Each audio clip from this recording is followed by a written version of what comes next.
The movie opens, and we're in World War I in 1915 in Gallipoli, with Turkish soldiers getting ready for battle. Major Hassan is walking through his troops when he spots a little boy standing in line. He tells the boy to get his binoculars from the dugout, and just as the boy leaves, the soldiers get ready. Hassan riles up the soldiers, and they all get out of the trenches to attack. There is some resistance, but not enough to keep them from getting to the enemy trench, but it's empty. Hassan checks and finds a trapped gun. The soldiers celebrate the battle as they spot the Anzac troops going back on their ships. Now we're in Australia, where a man, Connor, is using dowsing rods to find water. He gets to a spot and starts digging until he hits water. He celebrates as the water fills up the hole. He climbs out and heads back home. Connor goes inside to find his wife, Lizzie, shining a pair of shoes. She tells him about their son, Arthur, tearing his boot. She mentions the boys are waiting for him in bed, and even though he's tired, he goes in to read them a story. But the beds are empty. Lizzie is crying because the boys actually never came home from the war in Gallipoli. He tells her about the water, but she can't stop thinking about her sons even after 4 years. She is hurt that he can find water but not his kids. Lizzie leaves and Connor sits in the chair thinking about what his sons must have gone through in the war and the day they all left to join the army. The next morning, Arthur is woken up by the barking of his dog. He runs out and shouts looking for his wife. He finds her in the pond, but she has drowned herself. The priest says he can't bury a person that killed themselves, so Connor is forced to lie about how she died. At his wife's grave, Connor promises to find her sons and bring them to her. Meanwhile, in Europe, Hassan and an officer are being taken to the British camp, and the soldiers there are not happy to see that man. They meet Colonel Hughes. He already knows Hassan, who needs no introduction. Later in the tent, Hughes asks Hassan to help him find the dead Anzac soldiers. Hassan takes a sip of tea and tells Hughes they'll start in the morning, but before he left, he tells Hughes that he lost a lot more men than the Anzac. The next day, they ride out to look for their dead and see the grim battlefield. Connor is on a boat as he remembers a time when a sandstorm came, so he had to ride out quickly to find his boys. They were on a hunting trip and stuck in the woods. They tried running back, but they couldn't make it in time and got caught by the storm. Connor rides right into it and covers them with a blanket. Connor finally makes it to Turkey and gets off the boat to find some people trying to sell him hotel rooms. A little boy keeps pestering him about a room, and the official can't speak any English. He finds a soldier and asks how to get to Gallipoli, but he's informed that he needs a permit from the British War Office. When he looked down, the boy had taken his bag. Connor chases the kid all across the streets, but when they pass through the market, he can't see him. Then the kid calls out to him, so they continue the chase, but the kid was only using this to get Connor to his family hotel. Connor goes in and greets the kid's mom, who jumps when she hears Connor is from Australia, and she tells him there are no rooms available, but Omar comes in saying it was a mistake, and there is a room available. Orhan shows him to the room and runs off. That day, Aishi was cleaning the carpet when she saw her father trying to pluck a chicken that's still alive. She takes it away from him and gives him a kiss. She then brings some towels to Connor and tells him she's preparing a hot bath downstairs. She tells him that his book is outdated, but Connor isn't here to go sightseeing or to pray. He's going to Gallipoli, but she tells him it is a bad idea and to not take her son.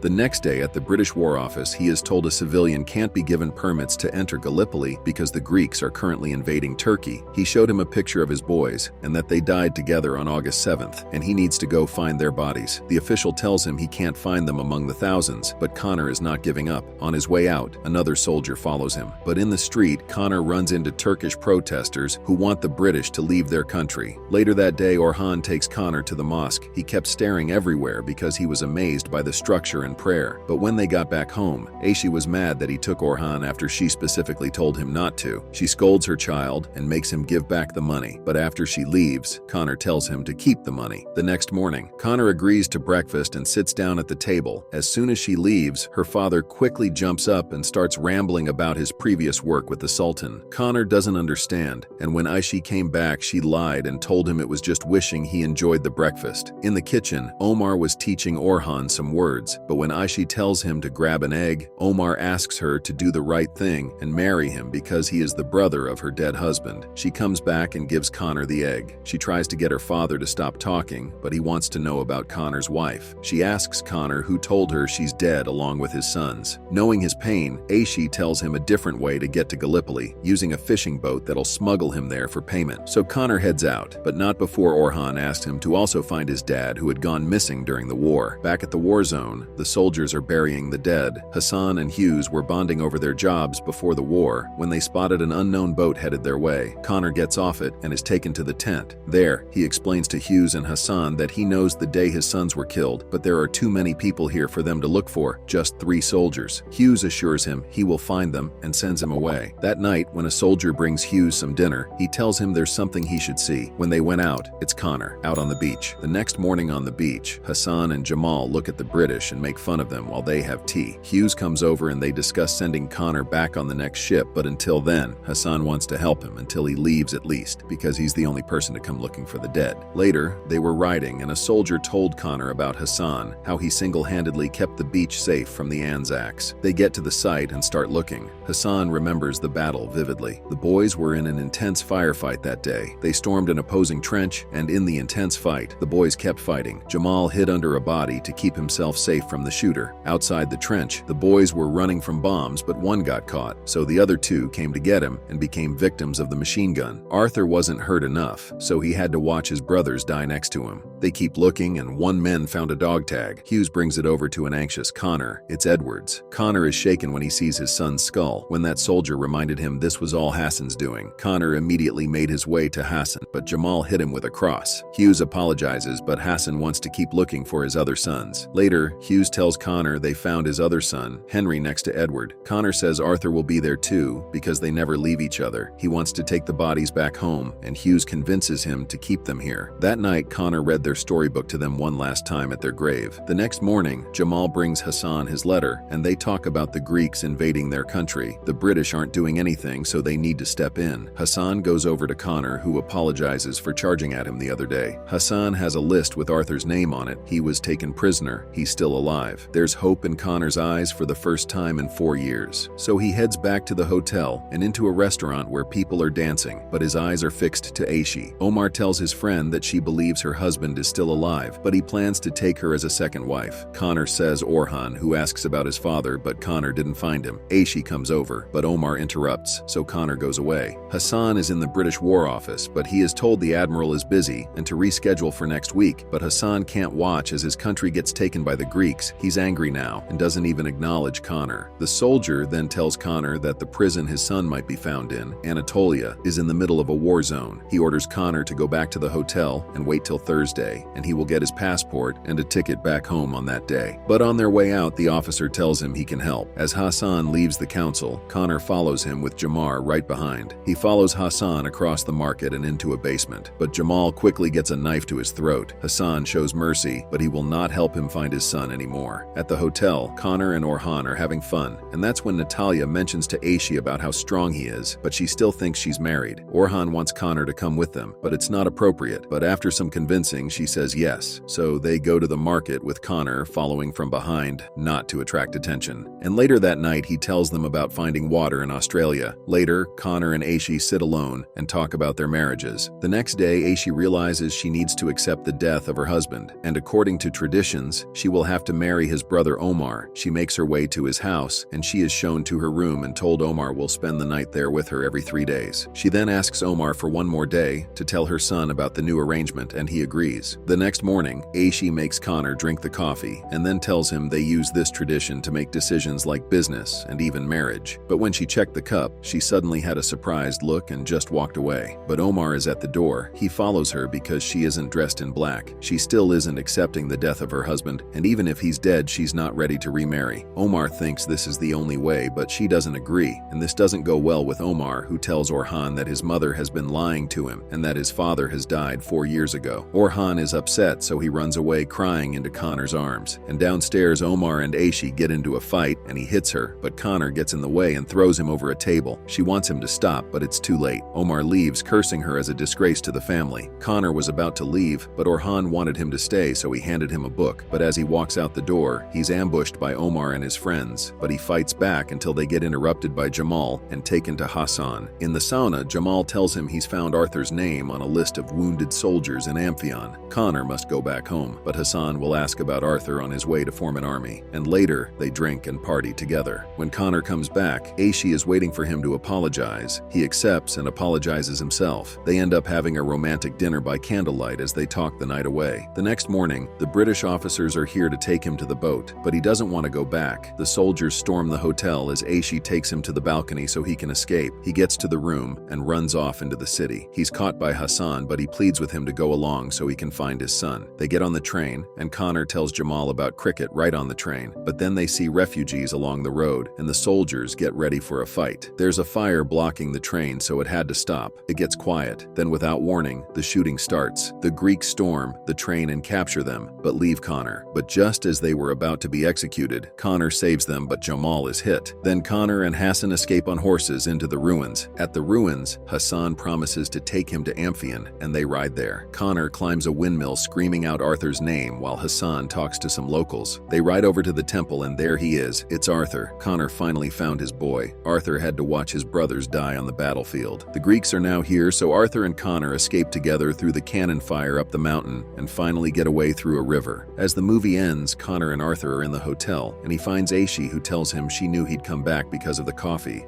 And with that, the movie ends. We hope you enjoyed our video. Watch the next recaps on the screen, and don't forget to subscribe for more amazing recaps. See you in the next one.